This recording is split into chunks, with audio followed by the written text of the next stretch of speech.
I found a pretty good way to describe Nintendo. Think of that one rich kid you knew in school. Everyone wants to hang out at their place because they have the newest, coolest stuff to use. Once you get to know them a little bit more, though, you realize that they get everything they want just through using their money and power. This is how Nintendo works. At the end of the day, they don't care about the consumer at all. They just use their money and their power to get whatever they want. This brings us now to May 2025. Nintendo has updated their account agreement, which means if you have a Nintendo account and use any of their services, you've probably already accepted these terms. We'll start with the worst of the two first. According to the revised Section 16 of these new terms, you are no longer allowed to sue Nintendo if you agree to their terms of service.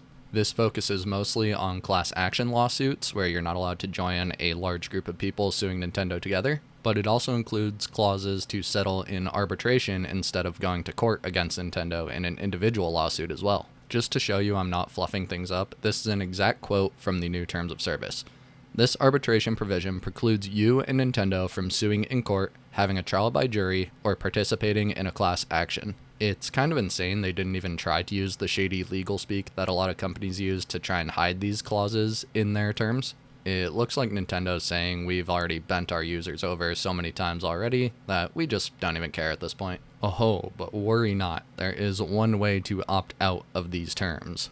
The only way to opt out of these terms while still being able to use your Nintendo account is to mail a physical letter opting out within 30 days of accepting these terms. I don't think I have to tell you why they chose a physical letter instead of something like an email. I think you can figure that out, but I'm going to do it anyways.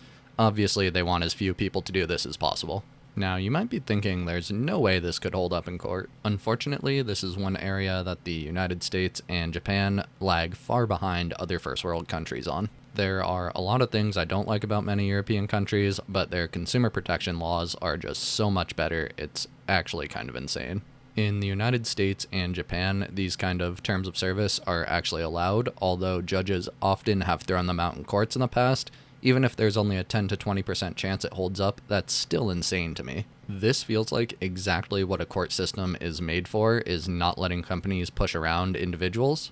But the sad reality is we kind of live in a dystopia where if you have money, you can do whatever you want. Now, if that whole first half has got you fired up, let's move into the second Nintendo topic today.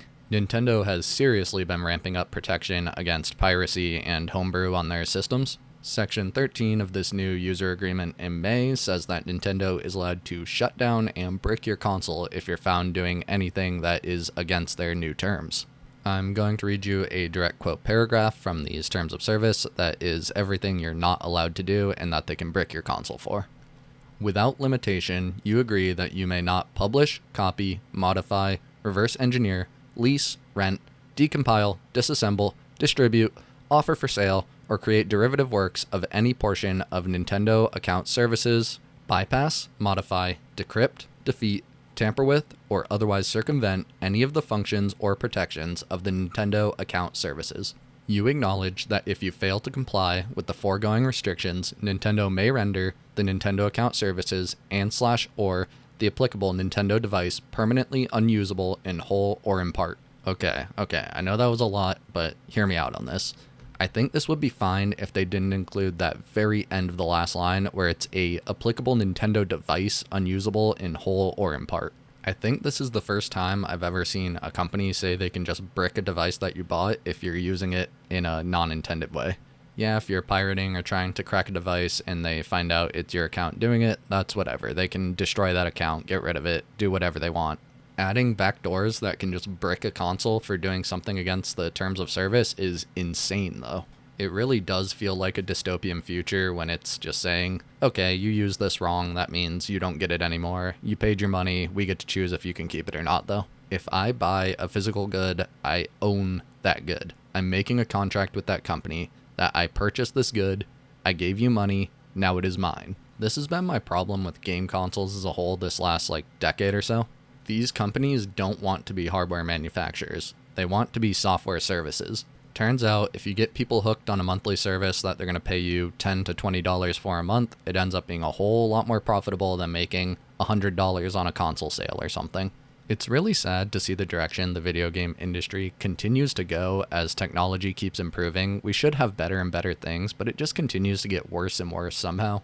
I just want good developers to make good stuff and get paid fairly for it. Everything's become so focused on the business side, pleasing investors, just doing things that aren't consumer friendly. Seeing these AA games like Blueprints, Expedition 33, all the other ones that have come out this year that are just destroying these AAA titles has been really refreshing for me. I honestly don't think there's much reason for a game studio to reach over that 50 to 100 person mark. I think you're adding way too much bloat and pressure. I think you should just keep studios small. You can make incredible stuff nowadays with the tools available to developers. If you have a team of 30 people like Expedition 33, you can make a beautiful game.